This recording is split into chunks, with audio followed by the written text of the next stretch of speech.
స్వామి వివేకానంద జయంతి సందర్భంగా స్వచ్ఛ కోర్పోల్ నిర్వహించిన కోర్పోల్ గ్రామ సర్పంచ్ సునీత ప్రవీణ్ రెడ్డి. చౌటకూర్ మండలం కోర్పోల్ గ్రామంలో స్వామి వివేకానంద జయంతి సందర్భంగా స్వచ్ఛ కోర్పోల్ నిర్వహించిన కోర్పోల్ గ్రామ సర్పంచ్ సునీత ప్రవీణ్ రెడ్డి. ఈ సందర్భంగా కోర్పోల్ గ్రామ సర్పంచ్ సునీత ప్రవీణ్ రెడ్డి మాట్లాడుతూ కోర్పోల్ 100% మంది ప్రజలకు స్వచ్ఛమైన నీరు అందించడం సహా వారి ఇళ్లను మురుగునీటి కాల్వలతో అనుసంధానిస్తామని కోర్పోల్ గ్రామ సర్పంచ్ సునీత ప్రవీణ్ రెడ్డి తెలిపారు.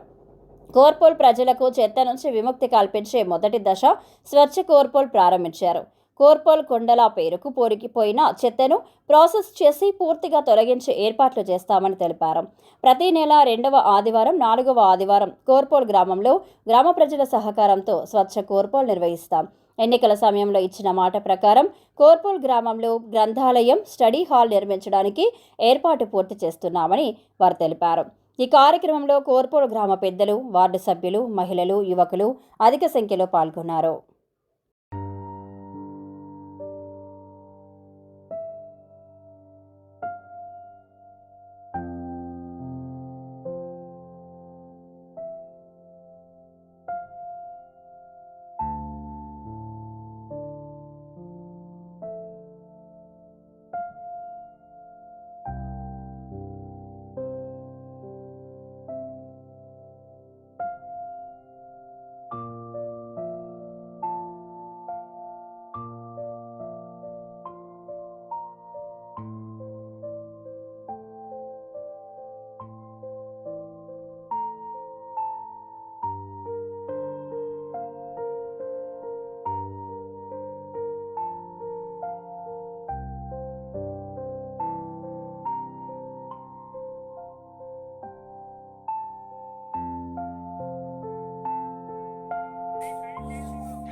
బయటకు పోవాలి, దుమ్ము దుమ్ము బయట.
ప్రజలకు అందరికీ నమస్కారం.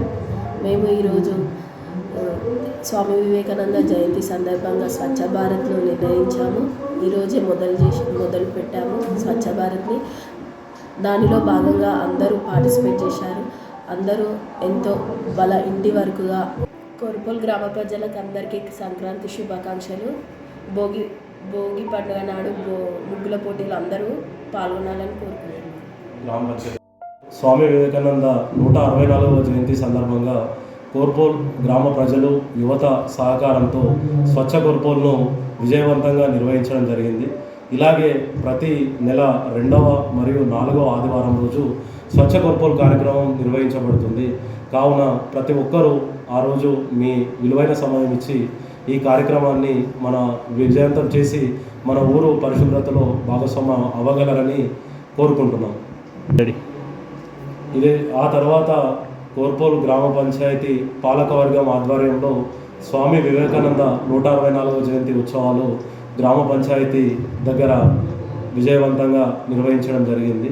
ఆ సందర్భంగా స్వామి వివేకానందునికి కోర్పోల్ మేము మా మేనిఫెస్టోలో ఇచ్చిన విధంగా గ్రంథాలయాన్ని ప్రారంభించుకోవడం జరిగింది. తాత్కాలిక గ్రంథాలయాన్ని ప్రారంభించుకోవడం జరిగింది. మీరు కూడా మీ వంతు సహాయంగా మీ యొక్క పుట్టినరోజులు కానీ వివాహ వార్షికోత్సవాలు కానీ ఏదైనా మీ జీవితంలో మంచి రోజు సందర్భంగా ఆ రోజు ఒక పుస్తకంను లైబ్రరీకి బహుకరించవలసిందిగా కోరుకుంటున్నాం.